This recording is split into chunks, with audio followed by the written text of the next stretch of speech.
These intimate sessions mutilate my sense of independence in this murdered church of my body. Every molecule is a screaming prisoner. But how can I be free when my womb is a grave? My womb is a minefield. I am the black womb. Everything I touch erodes. And that's a quote from Womb City, which I'm reviewing today, by Tlotlo to Tsamaase, released this year in 2024 through Kingston Publishing. This is a mixed genre of sci-fi, horror. There's definitely like a lot of genre bending going on. I would say like even speculative. Yeah. So gosh, I'm trying to think about how to create a synopsis for this. Womb City. You know what? Hold on. I know what I'm gonna do. I'm gonna give you some book and movie references to help understand what Womb City is. So if you've seen Minority Report, if you've read Handmaid's Tale, if you've read I Keep My Exoskeleton to Myself, or watched or read the television series that was on Netflix called Altered Carbon, this book will be up your alley. So in this sci-fi world, there's this kind of like science fiction type reincarnation that takes place. Um, this is it is like a dystopia, but the world that everyone lives in thinks that this is like a on the surface like a perfect utopia existence, which is like there's no murder, um, crime is low because much like Minority Report, there's that like precognitive um putting away people if they even think um some sort of crime up, right? And going back to the body jumping, people typically with money have the opportunity to have their consciousness loaded to a different body and have like they have so many sessions, like maybe they could do this like 7 times, and each one has a certain span of time that they could do this. um, but this also involves a surveillance state, and this surveillance state, uh, ultimately the way the system sets up hurts women more than it does men. Um, so yeah, that's I'm trying to keep this short because there's so much that goes on in this book. Um, before I go into any critiques, because I definitely have some, I'm gonna go into what I liked about this book. This was definitely an anticipated read. Sistah Sci-Fi, which is a virtual bookstore, and um, also the owner has what do you call it? Interviews with authors. So they had one with the author of Womb City, and I just really enjoyed it. I love the cover, so I went ahead and I grabbed a copy. And luckily enough, I even had a chance to meet the author and get the book signed. So I just felt very like honored that I got a chance to do that. So with that said, um, there's the author is saying so many things in this book. There's just a lot that ground to cover. What I did appreciate is in crafting a story where the rich people get to body hop, but not only that, there's levels to this, right? If if you have the money, you also get to keep your memories. If that makes any sense. Other people that want to body hop, not everyone gets to keep their memories, especially I think if they don't have enough money. Is the gist that I got from it. And I felt like the author doesn't say this, but I felt like that was symbolic, and had me reflecting on how in history it's the winner, the colonial construct that gets to tell what history is in textbooks, right? Instead of the people that were being colonized. And so with that, we have a history that exists that is, you know, lies. And so I'm very fascinated with that.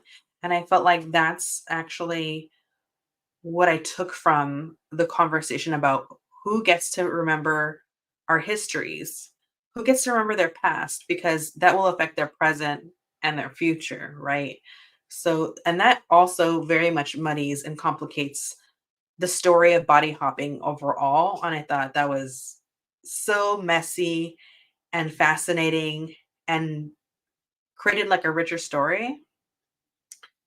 Layered in that is the fact that I don't know if this is true for real life because I don't travel anywhere, but the author does touch upon how within the continent of Africa in this world, it's difficult when you have a if you've been someone that's body hopped to move around the continent internationally.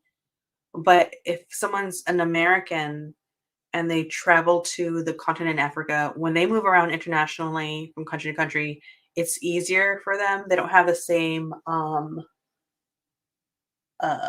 barriers. And I think that is basically true to life, but it was a setup in this book a certain way that I feel like the author's just saying so much politically, internationally.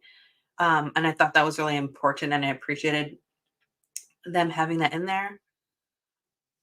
Broadly, there's a conversation about gender inequality I really um, enjoyed. I really appreciated, and it also made it difficult for me to figure out which quote I was going to use because I there's so much to take away from this book that I would hear the author writing in the main character in this struggle, and I felt like um, I just found myself saying, "Yes, yes, I get this."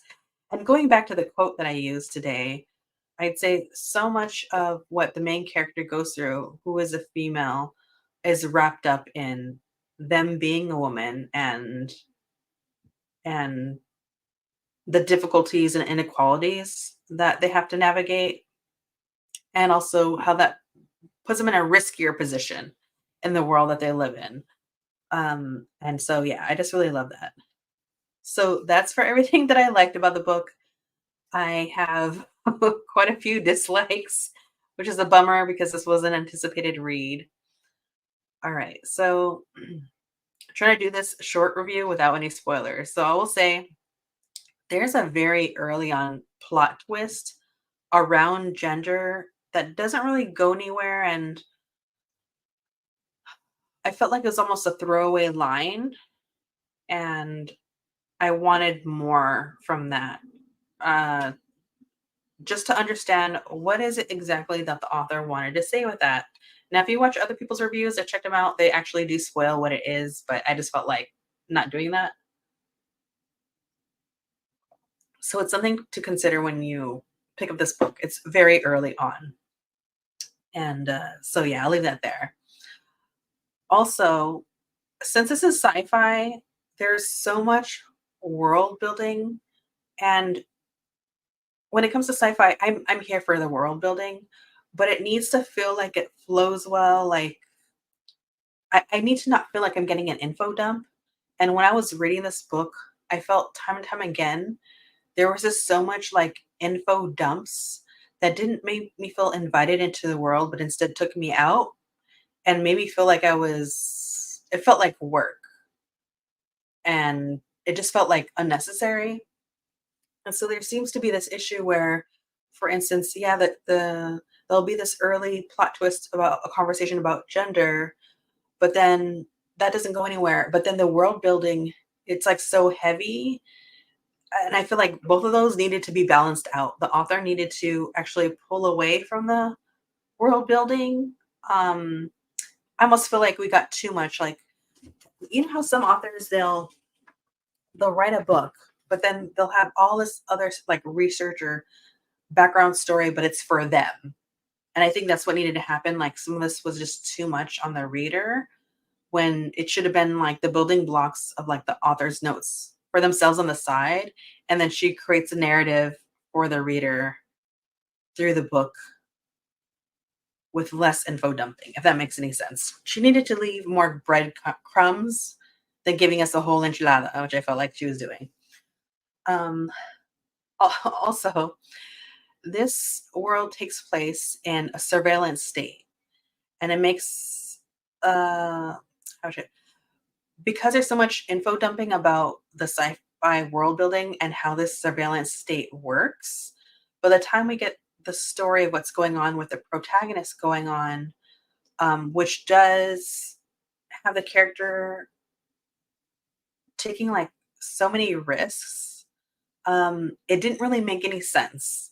For instance, this character is an unlikable character, but I love unlikable characters. I just feel like they need to be done right. And if the author is going to build a world where it's a surveillance state and there's so much red tape, and on top of it, the character is actually married to um, a government official type, it doesn't make any sense what the main character does. Not that they can't do what they're doing, not that I don't want them to be unlikable. I'm here for it. I'm here for the mess, but it just has to rationally make sense. Like I don't understand. I can pick up on what's going on with the character, but sometimes I don't feel connected emotionally to the character in a way that I should because this character is going through so much that women face now. And I didn't feel that way. It just felt like by the time there's so much world building on the surveillance states, I couldn't imagine anybody trying anything risky. It's just like, you're setting yourself up um, for such large consequence, if that makes any sense. Um, Also, even though I complimented that there's this great conversation going about inequality for women, and how men and women play a part in that, I felt like there's so much focus on the harm a patriarchal structure has on women that we don't really get a sense of how this also hurts men. And I feel like anytime I read a book that lays such a heavy focus on inequalities, gender wise, I really want to hear a more well-rounded conversation about how that hurts everyone. Um, and just through consequence. If a woman has to face this consequence, well, how does this affect a male and whatnot? And I didn't necessarily feel that way when I was reading the book, and this book is just like tackling so much. So yeah, I felt like there's too much going on. Other things don't have enough explanation. Some things have too much explanation, and it was just it made like for an uneven experience. And it was a when there'll be a chapter that I'm really into, and the next chapter it's so painful to read through it because I'm just like this is too much. So since I provided a critique for this book, anytime I provide a critique, I'm really big on providing suggestions because I'm not a writer. I could never do what this author does. So if I'm going to spill it, I need to provide some suggestions. So an alternative for this book, I would say, is that crazy as it seems that I wasn't too hot in this book, I wish this had been a series instead, and that the author actually broke apart this world a little bit in layers. This could have happened through generations, similar to a family saga. It doesn't necessarily need to be like the characters need to be related, but this could just been over time. Like I'm using generational story, and what this main character deals with in this book, it could happen in one book, but then so much other stuff that the author's talking about could actually have in a different book regarding a separate character. And just like it just needed to be kind of like just boiled down a little bit, and it would have come off more balanced, if that makes any sense. And just really need to just tease out what the author is trying to say at some times, if that makes any sense. Um, Lastly, towards the end of the book, it just felt like it was pure sci-fi horror, and I really liked those elements. That was really cool. But yeah, the reading experience overall was real topsy turvy, which leads me to my grading of this book. I'm going to have to give this 3 purrs and 2 gurs because I didn't know how else to, yeah. I don't want to give it any less purrs than I have. And I forgot one more thing. I'd have to say as reference for how much there was too much world building is I'm going to have to go ahead and mention I Keep My Exoskeleton to Myself Again by Marissa Crane. There is an author I follow on Instagram, and they happened to read like the first paragraph of this book, and it just sucked me in. I zipped through this book so quickly. This isn't necessarily sci-fi, it's more speculative fiction. And if you read this book, you kind of see how even, I want to say, similar to Octavia Butler in, what is it called? Lilith's Brood trilogy. These are 2 authors that they provide breadcrumbs for what's happened in their world and where they're at now, but they don't necessarily give us all the answers. And that's more effective. It lends to more discussion. And that's what I wanted Womb City to do. I wanted them to create more questions, but in a good way for the reader to latch onto that would help move the story forward, but not create questions in a bad way where I'm like, what is the author trying to say, basically? So yeah, that was a little bit of a disappointing experience, and I think I just got myself a little too excited. I love the cover so much, and so yeah. So if you've read this and you felt different about the experience, let me know. I look forward to the conversation about this book. I did, like I said, check out other people's reviews, and it seems to be like either people absolutely love this and they're over the moon about this, or they're feeling just as miffed as I am. So it's one of those things like it's worth a read, but go in with low expectations. I don't know. All right, with that, if you're new to my channel, thank you for being here. Please subscribe, like, and I definitely look forward to your comments below. And if you're a returning subscriber, I'm going to sneeze. Thank you so much for being here. I really appreciate your support, and I'm loving all the conversations that we have, whether it's about books or book adaptations. Like I already know I'm obsessed with Interview with the Vampire. So yeah, that's basically it. That's all I can think of about this book. I wish it was a better experience than it was, but thank you everyone for watching, and I'll see you in the chat.